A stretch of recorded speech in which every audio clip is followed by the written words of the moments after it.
Любителям закрытых окон привет и остальным 15 серий тотальной резни. Лайк, подписка, фоллоу на Twitch, донат, комментарий, анекдот. Поехали! Едем куда? Откуда? Если вы не помните, Субару признался Эмилии в любви после успешно спасенных деревенщин и забитого в усмерть кита. По такому поводу после двигателя можно и признаться в том, что Горемычный любит еще и Рэм. Резонный ответ, резонный вопрос, а кто такая Рэм? Да как это кто? Вот же, едет синеволосая в телеге Скруш, болтают о жизни, о будущем, добре, зле. И ну вы представляете, какой-то архиепископ жадности Регулус встал прямо посреди дороги, так с гнилым еще и прожорливая Лей. Очевидно, чревоугодие. Все тесто в том, что наши герои поделили на ноль того самого кита, который был личным питомцем шизов. Одним словом, обидно. Простите, досадно. Другим словом, резня. Третьим словом, конец флешбека. И вот уже Субару бегает посреди откишек товарищей, ищет ненаглядную. Благо беготня продлилась недолго. Вот она, лежит в добром здравии. Целитель помочь не может, кто такая, не знает. Но ничего не поделаешь, придется возвращаться к чекпоинту.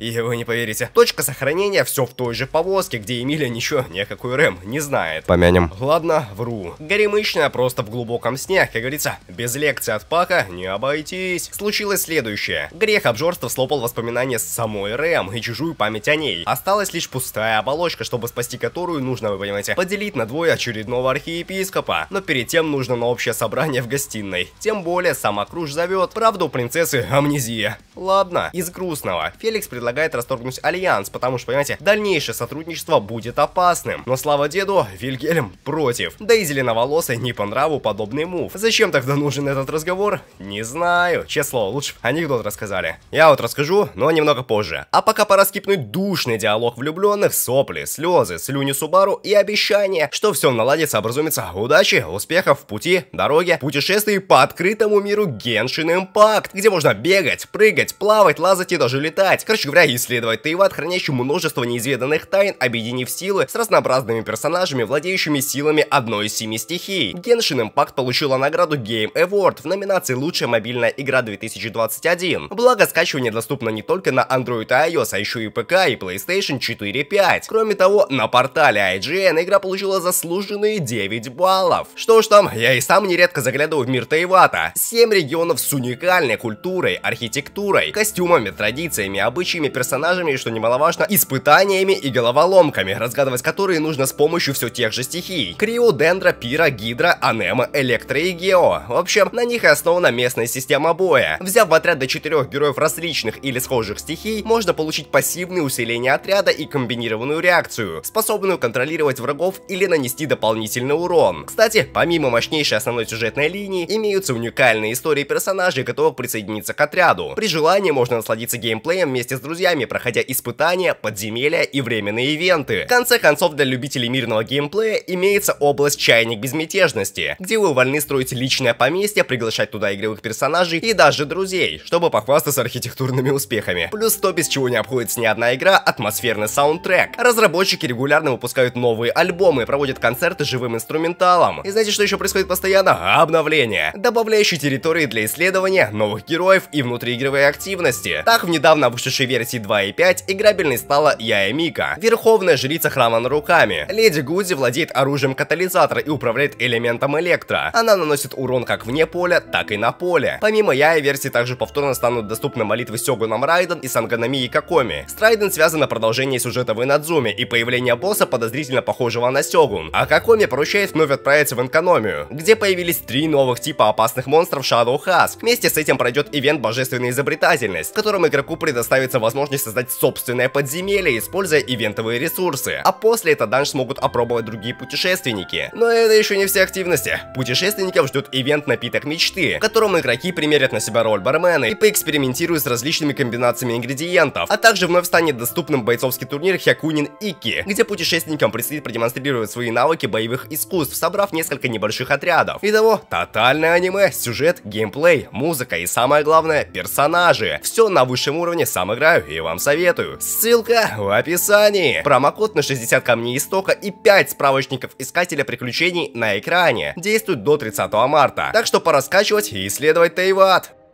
Но долго засиживаться тоже нельзя, ведь нужно еще деревенских вернуть домой, до поместья добраться и найти способ спасти Рэм. Правда, в колхозе пусто, ни живой души. Очевидно, все до сих пор где-то в тайном убежище Розвелла или в поместье. Значит, путь в особняк, где, что вы думали, горемычных уже встречает новая служанка Фредерика. Зубами, клыками, вообще настоящая труженица. Ранее уже работала здесь и сейчас вновь прибыла по просьбе Рам. А то одна красноволосая с беспорядком не справилась. Оно и ясно. Сестру-то забыли. Впрочем, графа дома нет, до сих пор сидит у себя в убежище. Зато библиотекарка Беатрис должна была остаться сторожить хоромы. Короче говоря, тотальный диалог с соплями книжницы, грустью по почившему Бетельгейзе, отсутствием ответов, присутствием приветов и наставлением искать помощи от звера-женщины. И действительно, старая не старая горничная обо всем в курсе. Святилище находится прямо в чудном лесу, куда без особого кулона не попасть. Больше информации не будет, по уставу не положено. Ладно, значит пора в очередной, простите, путь, еще одну, извините, дорогу. Побрякушку отдали, платок повязали, остережения по поводу какого-то Гарфиэля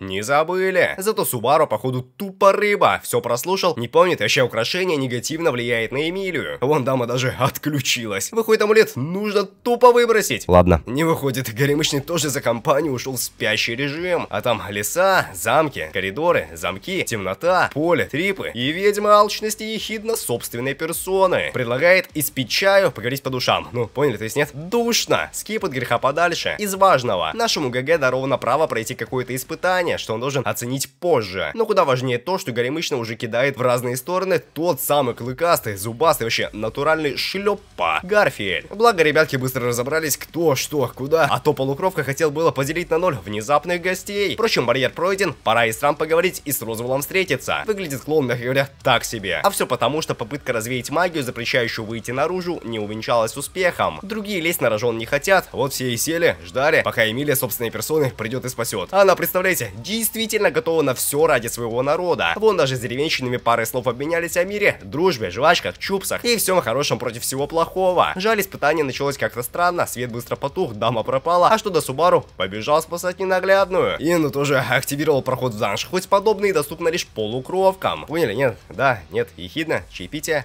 Поняли? Извините. Собственно, само испытательное испытание начинается с тотального флешбэка. Утро, вы знаете, начинается не с кофе, а с мощной разминки отца с сыном, горохового завтрака и плова. И, ребята, вот чего-чего, от плова бы я сейчас реально не отказался. Субару с Баськом то есть тоже, рис любят, одобряют. Жаль, горемычному не здоровится, в школу не пойдет. А значит, стоит тупо прогуляться по улице, выпить сахара и узнать, в кого сын влюблен. И молодой внезапно все понял, вспомнил. Любит Эмилию, не любит детство и собственную никчемность. А дальше сопли, слезы, слюни, сопли, мерзость, мерзость и еще раз мерзость. Можно даже наконец-то решиться пойти в школу, а заодно оформить еще один душный диалог, на сей раз с матерью. Коротко говоря, нужно быть самим собой, не пытаться равняться на родителей, а быть самим собой и быть самим собой. Тем более, как я таки добрался до места учебы, где его уже встречает ехидно. Представляете? Извините. Выходит, Субару прошел испытание, столкнулся с прошлым, все пережил, отрефлексировал, молодец. Но и это не все. Есть еще и второй этап, и третий, благо горемычно заниматься подобным больше не собирается, потому что это не его долг. А жаль, Эмилия-то даже с первым пунктом справиться не может. Кричит, плачет, беда. Самое время отдохнуть, набраться сил перед следующей попыткой. А ребятки пока могут спокойно выпить чаю, жаль без булок. Зато с Рюзу, кто она такая, не знаю. Главное, что с виду не скажешь, но лет ей больше, чем мне. Говорит, что идея бедолаг по вывозу полукровок за барьер теме, на кого магия не работает, это не идея, а потенциальный тотальный провал. Ведь минуя границу, душа отделится от тела, и человек станет тупо овощем.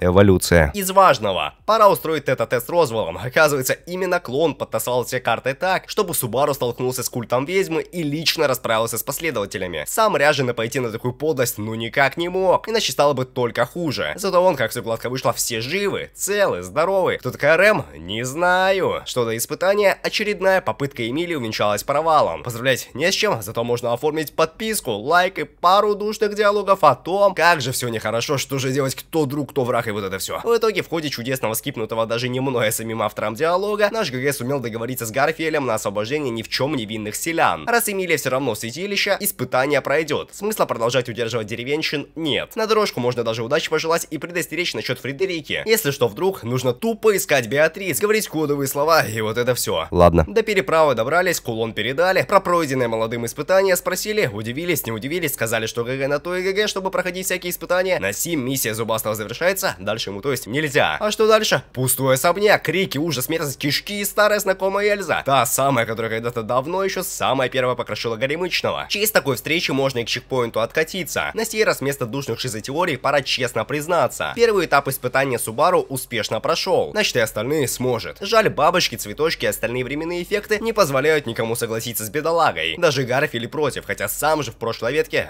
вы знаете. Значит, еще один тет-а-тет с клоуном. Предложение, соглашение. Деревенщин все-таки отпустят, но Субару уезжает раньше, чтобы проверить обстановку, где, ну вы знаете. Даже Рам за компанию. Кулон тоже при Горемычных. Не мог же Зубастый не отдать побрякушку своей возлюбленной. Удивлены? Да? Нет? Да, ну да, скипнул, но кому не плевать. Извините. По пути, кстати, Субару рассказал красноволосый про наличие забытой сестры. Почетно. Самое время обсуждений, диалогов, клятв, оправданий. Фредерика вроде не предатель, все живы, целы. Жаль, придется бежать, потому что Эльза уже тут как тут. Выходит трансформация в зверя, другой зверь, повязки, раны, резня, отключение, резня, подключение, все скисли. ГГ живой, поздравлять не с чем, ведь математичка уже вот на горизонте. Готова крошить, делить, барашить, умножать. И что вы думали, за открытой дверью внезапно оказалась Беатрис. Сопли, слезы, слюни. Субару уже и не рад, что его спасли. Оно и верно. События могут перезаписаться не так, чекпоинт сдвинется и ничего нельзя будет исправить. А все из-за какой-то кринжки, учению которой слепо следует библиотекарка. Как и почему, зачем, кто такие эти культисты, пишите в комментарии. А Горемычный тем временем откиснет. Спасибо, пожалуйста. Значит, чекпоинт. Все по-старому, беседы, чьи духота таймскипа. И вы представляете, что-то снова пошло не так, не там, не туда. И в итоге разговор с Рюзу в чистом поле. Рассказ о пройденном первом этапе. Предложение завершить остальные.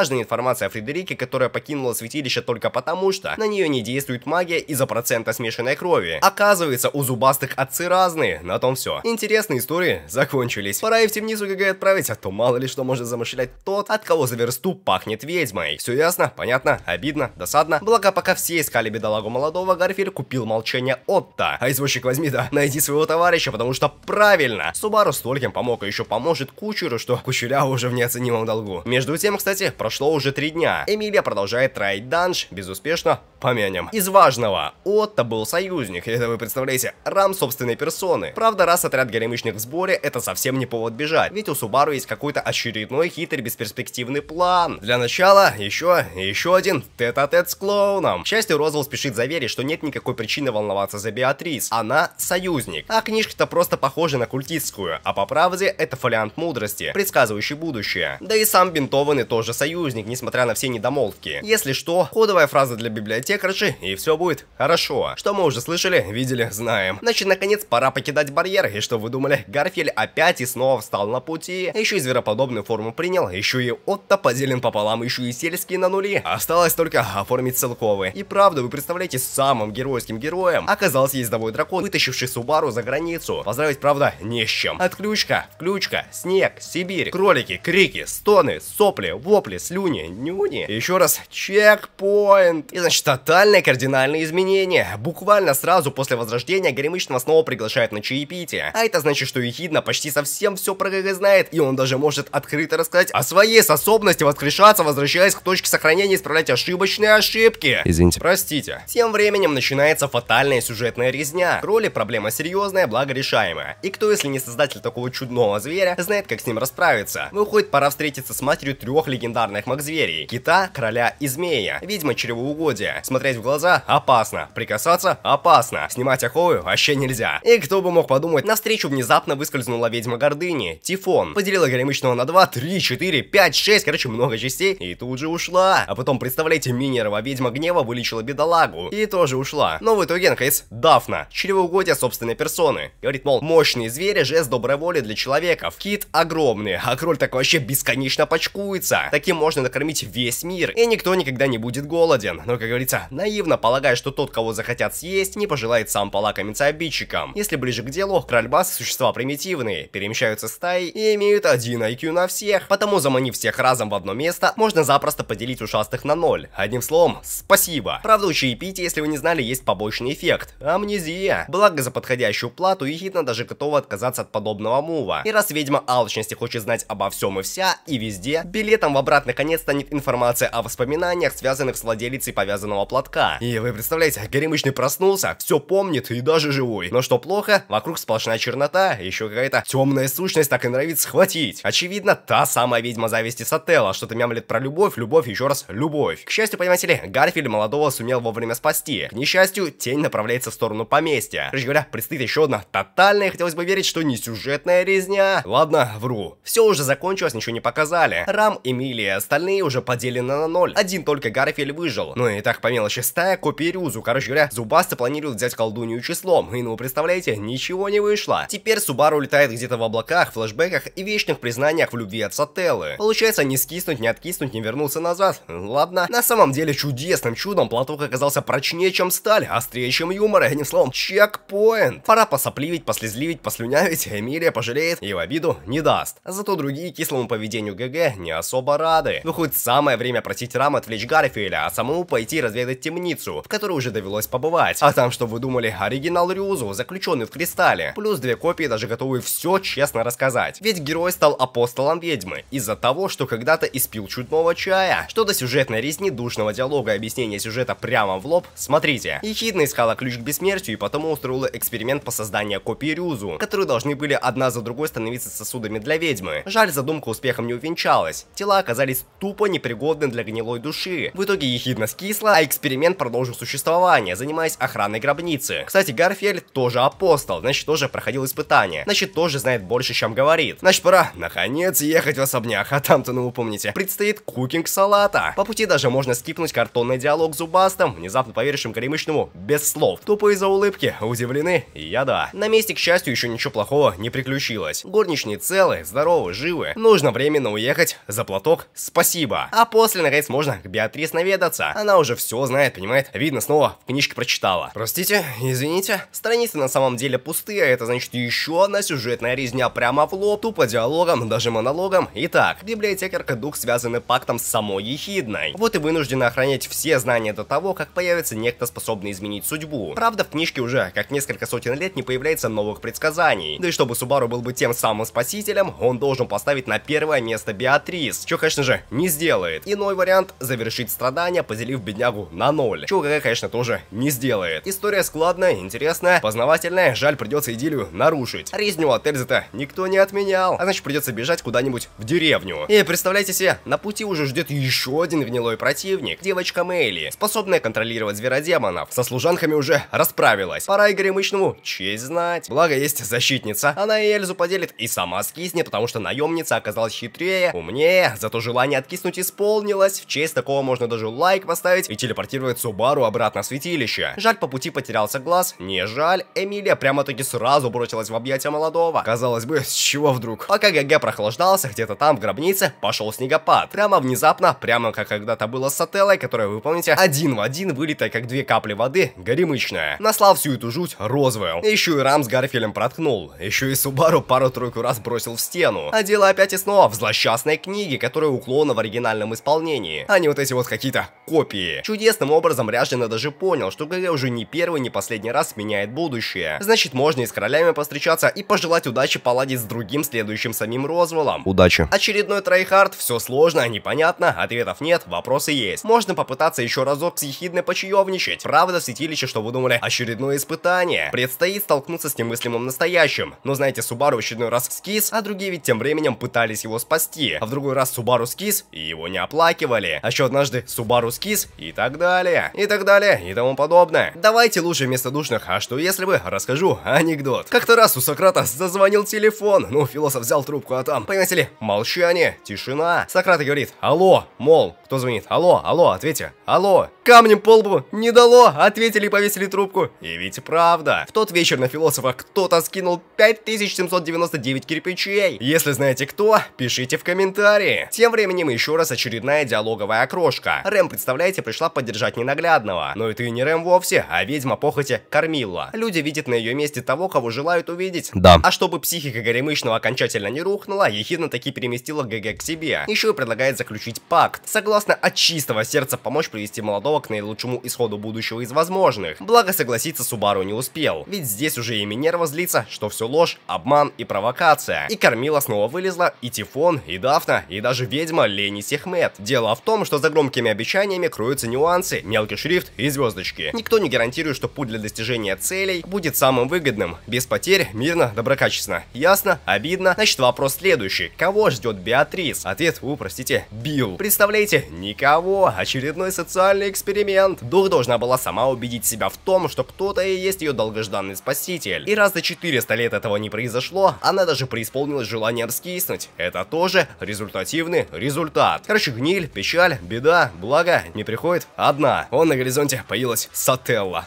Здравствуйте! Теперь, когда все в сборе, можно наконец устроить злокачественную, авторитарную, сингулярную, словесную резню. Каждая ведьма по-своему любит Субару, ценит в нем какой-то аспект и желает, чтобы он наконец научился дорожить не только другими, но и своей жизнью в первую очередь. Молодой, кажется, все понял, совсем неверно, и, представляете, откусил язык, чтобы скиснуть поскорей. Благо, вылечили, подлатали, помогли, поговорили, что-то важное про Гарфиеля подсказали, кринж, скип, не благодарите. Тем временем очередная отключка длилась слишком долго. Даже питомец пришел вытаскивать из склепа бедного скисшего парня. Одним словом, любовь. Но не время думать, мыслить. Нужно обратно проходить третью часть испытания, где, вы не поверите, образовался барьер. Значит, правильно, право пройти тест утеряно. Обидно и крайне досадно. Придется оформлять очередной тет-а-тет с клоуном. Розвелл к такому даже готов. Даже расскажет, что на самом деле он нанял гнилых гнилей, цель которых окрошка в особняке. А все для того, чтобы Субару понял, принял и осознал. Нельзя спасти абсолютно всех. Нужно быть сильным и научиться выбирать, кто дороже, важнее, ценнее. Жаль, не получится, что вы помните, испытания больше не подвластны ГГ. Но какое ряженого до этого дела? Именно, никакого. Потому трайхард, попытки, пытки, открытки, поздравления, комментарии, лайки, очередной побег по лесу. И очередная встреча с Сотто и прямое дружеское попадание по лицу в придачу. И еще раз, диалог. Товарищи все обсудили, даже какой-то модный план придумали. Этап первый. Заключить с Розвеллом тотальное пари. Если Субару сможет спасти и тех, и других, ряженый выбросит книжку и перейдет на сторону Горемычного. Как сказал сам молодой, цитата: «Спор двух клоунов». Если иссякаемый клоун проиграет, вы знаете. Розвелл знает, очевидно, чекпоинт, рестарт. Короче, договорились. Этап второй. Поговорить с Рам, который своего господина предавать не собирается, потому что оно и ни к чему. Ладно. Этап третий. Прогуляться до Кристалла, побеседовать с Рюзу. Узнать, что функционирование святилища поддерживают лишь 3 из привычных 4 копий. Потому что одна однажды нарушила клятву не вступать на тропу испытания для того, чтобы вытащить отключившегося в гробнице Гарфиеля. Как раз это Рюзу и мутит воду с Зубастым, которому тупо страшно выйти наружу. А остальные 3 не то что не против, а даже за снятие барьера. Ясно? Понятно. Этап 4. Навестить Эмилию, покумекать по душам, разузнать о тягостном прошлом, что Горемычная не может преодолеть. Дело было обстояло давным-давно, когда беднягу разморозил Пак, а то пребывала она в долгом сне, в снегах. Снегах, поняли? Извините. Так вот, остальная родня так и осталась скована льдом. Тогда-то на помощь пришел Розвелл, пообещавший, что если Эмилия взойдет на престол, все получится, растает лед, Иволга запоет, весна придет, и вот это все. Субару даже догадался, что без Пака проблему не разрешить. Дух, представляете, никуда не уходил, а все время тупо сидел в кристалле, отдыхал. А теперь появился и лишь чтобы констатировать печальный факт. Пакт расторгнут. Горемычная дальше сама по себе должна все вспомнить, принять, понять, простить. Слезы, сопли, слюни, флешбэк, тетя, слезы, сопли, мерзость. К сожалению, Субару не сдержал обещания тупо посидеть ночью около кровати. Вот Эмилия избежала не весь куда. Всем селом ищут, найти не могут. Еще и Гарфиель обнаружил, что его собеседница пропала. Еще и в западню попал. Вот, а теперь будет душить Зубастого разговорами. То есть 5-й этап. Между тем и ГГ собирается еще раз разговаривать. И вот честно, чисто по-человечески, если вам кажется, что душно, словесные салаты, новогодний стол и закрытые окна, то мне так не кажется. И вообще это мое любимое аниме. Что вы мне сделаете? Ладно, извините. Далее по списку. Во-первых, не внезапно рояль, а между прочим ружье, флешбэчные подробности которого я с радостью скипну. Вот вы думали, почему Отто понимал мяуканье животных? Вообще-то бедолага наделен такой способностью с рождения. Почему бы не воспользоваться таким модным скиллом, чтобы спроводить королей куда подальше? Не знаю. Зато можно заманить в ловушку Зубастого, получить помощь стаи жуков и тому подобное, а потом и того лучше дождаться помощи от Рам. На самом деле следующей воли своего господина. А раз Розвелл что-то нашел в бестолковом Горемычном, то почему бы не помочь везучему клоуну? Во-вторых, еще одни подробности, которые тоже скипну. Любовь, помидоры, слезы, сопли, слюни, признания и даже поцелуй. В-третьих, не скипну, потому что, к несчастью, на пороге гробницы объявился Гарфиель. Самое время поговорить, подушить в в зверя обратиться, кулон, в котором сидел Пак, в руку воткнут, за помощь поблагодарить, незримую длань использовать, подмогу от ездовой животины принять и в конце концов отключиться. Пока все спят, нужно даже комментарий написать. Сколько баллов по шкале духоты градусов Цельсия? Проснулись, улыбнулись, нужно проходить испытание. Первым флешбеки Зубастого, которого, оказывается, мать не бросала, а просто собиралась отыскать отца бедных дитяток. Вторая очередь Эмилии. И что вы думали? Все стены расцарапаны какими-то мемами, схемами и пожеланиями удачи, дачи, придачи. На сдачу остается испытание, в котором, представляете, ехидно недовольна, что ведьминская дочь опять еще раз появилась нагло и бесцеремонно. Ну поняли, нет, это получается горемычная дочь Сателлы, и поэтому была в снегах, и поэтому выглядит как мать, и поэтому ведьма переместила Субару и говорит, что любит его, поэтому горемычный дрон модный скилл, и поэтому он любит Эмилию, поэтому все друг друга хорошо обязательно спасут, помогут, и поэтому все будет хорошо. Между тем, флешбэк. Эмилия была ребенком шумным и непоседливым. Жила в поселении среди других таких же эльфов, опекалась тетей Фортуной, и вот в один прекрасный день рядом с ребенкой появились феи, спровадившие горемычную поглядеть за встречей взрослых с культистами. Там же и был Бетельгейзе. Ничего не бил, а наоборот, передавал продовольствие деревенским. И вы представляете, в одну из вылазок Эмилия услышала о каком-то барьере, охраняемом эльфами, даже нашла его, правда, двери замком посреди поля оказались неподвижными. Ладно, зато на обратном пути по несчастливой случайности ГГшка свернула не туда. Встретила Гейзе, в догонялки поиграла и даже получила пару добрых слов и напутствий о том, что больше сбегать нельзя, а нарушать обещания тем более. Из важного, феи оказались никакими не феями, а духами. Что значит, Эмилия будущая заклинатель парфюмерии, ну типа духами, поняли? Извините. Из еще более важного, ровно посреди милой беседы, как снег на голову, свалился архиепископ алчности. Ну снег типа лед, героев заморозит, поняли?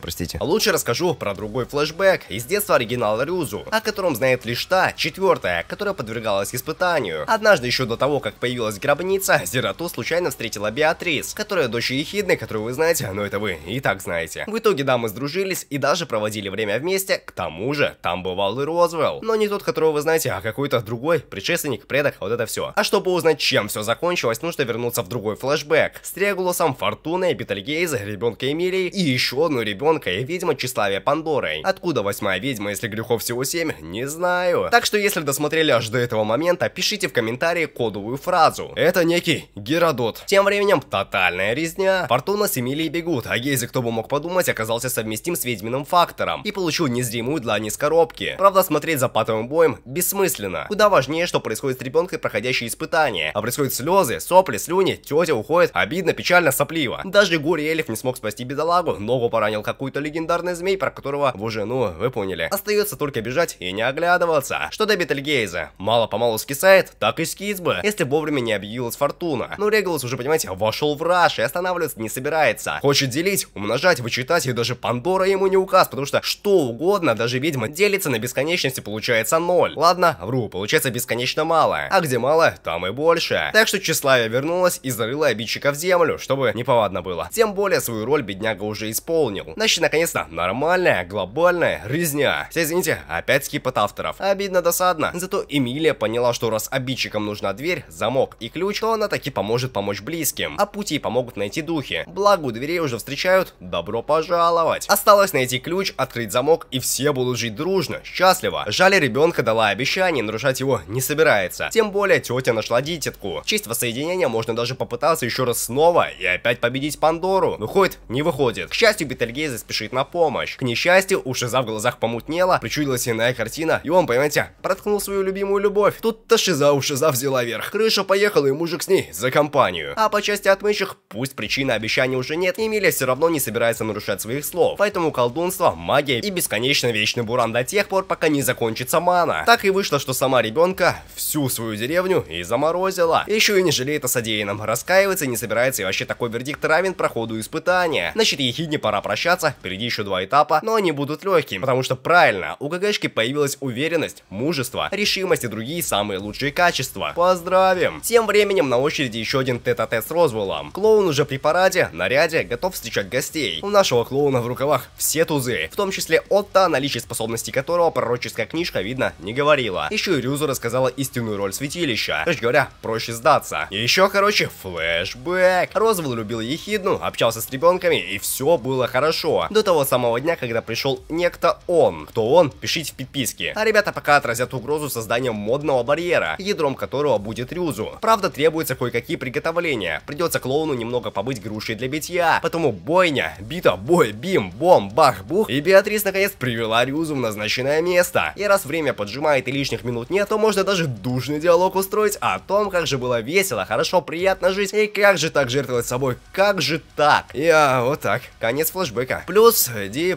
алог. Духота и маленькая тележка, если коротко. Пара лишних козырей ничего не меняют, сдавать клоун не планирует. Обед. Что делать, не особо ясно. Нападение на особняк неизбежно, а боевой мощи не достает. И представляете, зубастый может покинуть барьер и пойти вместе с бедолагами. Скажите, аккордеон, а вот и нет. Разный отцит, конечно, невыдуманный Фредерикой факт, но у Гарфиэля тоже больше крови человеческой. Спросите, почему тогда дети одинаковые, а вот не лезть в чужую личную жизнь, да? Коротко говоря, маршрутка, чемодан, вокзал, поехали. Что до душного диалога между Рамой и Эмилией, между Эмилией и Розвеллом, так это я нещадно скипну. Потому что еще одну телегу о бытие, ценностях и прочем можно и у меня в телеге послушать. Подписывайтесь. А Рам, между тем, один на один лицом к лицу встретится с Ряженым рядом с ядром святилища. Из важного, именно Розвелл сравнял с землей деревню Демонессы. Из еще более важного, бедняк связывает клятва. Из тотально абсолютно важного, клоун собирается вызвать снегопад, воспользовавшись ядром для приведения заклинания в действие, чтобы, вы помните, троллейбасы пришлепали. Но вы представляете, сходка совсем не один на один. Так еще и какой-то былой старой драки щитам резни отсылается. Что до поместья, там уже все началось, продолжается режется. Благо и Субару подоспел, и Гарфиэль созрел, и даже Беатрис дождалась своего освободителя. Хотелось было поздравить, но пока не с чем. Уходить библиотекарша никуда не планирует. Раз незваные гости знают, что открыв все двери здания, одна так точно приведет в кладовку, значит сам Розвелл постарался. А значит в его фолианте мудрости пишет, что такова судьба, а от судьбы не уйдешь. Короче говоря, кринж, еще и Субару не тот самый, которого ждали 400 лет. Что до Гарфиэля, резня с Эльзой, что до Фредерики, резня с Мэйли, что до Горемычного с Балластом, резня с чудным химерным маг-зверем, на которого не работает кристалл против такого рода чудовищ. Проще говоря, самое время узнать, как Эмилия справляется с испытанием. Там же, вы знаете, не сбывшееся настоящее. Фортуна жива, Бетельгейзе не шиз, семья семейно отдыхает на пикнике, благодать. Но несмотря на всю прелесть в иллюзорном мире, Горемычная оставаться не желает, потому что, правильно, ее ждут друзья, союзники, любовь и все самые лучшие качества в реальности. Значит, второй этап пройден. Деревенщины рады, жаль праздновать, все еще рано. Так что пока Пак и Рам занимаются делом, Эмилии дело предстоит, представляете, продолжить. Третьим пунктом нужно узнать о бедах, которые готовит будущее. Там, к несчастью, лишь неблагоприятные исходы. К счастью, Горемычная все понимает, осознает, ее нисколько не глышит подобный расклад. Выходит, и эта часть испытания завершена. Чайня будет ехидно в тотальной депрессии. Зато Минерва всегда утешит, пожелает удачи, укажет на нужную дверь. И представляете, Эмилия от такого даже готова испить французских булок вместе со всеми ведьмами, если выдастся возможность. Жаль, в гробнице покоится не алчность, а на улице, и того хуже, снегопад. Тем временем в поместье продолжается абсолютная нарезка. Пыль на химеру не работает, зато масло с огнем еще когда. Но есть один нюанс. Горит-то теперь весь особняк. Семьи тоже времени зря не теряют. Танцуют, кружатся. Гарфиэль даже голову бегемота оторвал. А потом, и того лучше, тушу бросил в Эльзу. Почетно. А что до Розвелла, душные диалоги, монологи, честь, достоинство, признания в любви от Рам, арт-обстрел от Пака и, представляете, горящая книжка. Что, конечно, осуждаю. Кроме как рыдать, реветь и плакать ничего не остается. Короче, мерзость, слезы, сопли, слюни. Кстати, если вдруг интересно, Пак это и есть тот самый безымянный ведьмак из флешбека. Ну да ладно, возвращаясь к Горемычной. Снег пошел совсем недавно, селяне целы, живы-здоровы. А все благодаря ледяной стене, сооруженной каким-то там котом. Получается, сейчас покидать барьер, который уже все, не барьер, опасно. Стоит переждать внутри храма. А Эмилия, понимаете, войдет, поглядит на елочку, которая ведет прямиком к ядру, где Рюза, понимаете, уже готова снять барьер, простите, уже сняла. Значит, нужно бежать за Рам и клоуном. А он сидит, печалится, с белым светом прощается, потому что кроли уже все, то есть пришлепали. Значит, нужен тотальный скип душного флешбека Беатрис со сменой поколений разных одинаковых Розвеллов. И не менее душного монолога Субару о том, что он это он, но он же не тот, кого ждет Беатрис, но зато он это тот, он, которого нужно выбирать, тем более вокруг все горит. Того, глядишь, и балаболы откиснут. Поэтому полет, сияние и, представляете, посадка прямо рядом с Эмилией, уже загнанная в угол стаи кролей. Самое время поставить подписку, подписаться и оформить подписку на все, что можно. Извините. То есть самое время устроить мощнейшую резню. Тем более у Горемычного распоряжения теперь личный дух. Когда и как они успели заключить пакт, не знаю, не спрашивайте. Лучше посмотрите, как ловко кроли делят на ноль, собирают в одном загоне, а потом и того лучше. Беатрис заставила дичь кусать друг друга и переместила всю стаю куда-то в иное пространство. И все, поздравляем. Радуемся, оформляем еще одни очередные душещипательные диалоги. Во-первых, Беатрис наконец поняла, что Розвелл и есть тот Розвелл, которого она знала, а не тупо какой-то наследник. Клон, понимаете, переносил свою душу от сына к сыну, от внука к внуку, от сердца сердце к сердцу. Во-вторых, Эмилия уже готова к личинкам. Ладно. В-третьих, все чисто по-человечески, подружески пинают ряженого, душат. И просто собрались вместе, потому что конец сезона, видео и таки помощь клоуна необходима. Там же, если вы не забыли, выборы. Благо на теле Розвелла колдунская метка клятвы, которая не позволит ему навредить союзникам. Ведь пари он, помните, проиграл. Но что самое важное, как правильно и верно, честно отвечает Эмилия, тварь до сих пор так и не извинился. И вообще, что он себе позволяет? Извините. Там, между прочим, еще и Субару посвятили в рыцаре. И знаете, я подумал, и вот что я вам скажу. Тайтл вообще-то один из моих любимых, ну понимаете, история интересная, вот эти все перерождения, рождения, возрождения, одобряю. На бумаге, представляете, даже душные диалоги не настолько душные, потому что на бумаге. Но что до аниме, когда герои тупо рассказывают друг другу духоту флешбеков, раскрывающих сюжет ртами, анимированными в 2 кадра, это кринж. Антиподписка, антилайк, антикомментарий, вообще неуважение к оригиналу. Так что досмотревших лайк, подписка на Дискорд, Телеграм, ВКонтакт, контракт, экстракт, антракт, пакт, факт, такт, автодиктат, акт, а кто не подпишется, тому пока. Я тут, кстати, вот доделав ролик, понял, понимаете, что по традиции авторы к концу сезона про Рэм забыли. Я вот, правда, еще хотел рассказать про Вову и вот это все, но подумал, что 15 страниц сценария это как-то, ну, многовато. Так что подписывайтесь на второй канал, все там будет. Пока.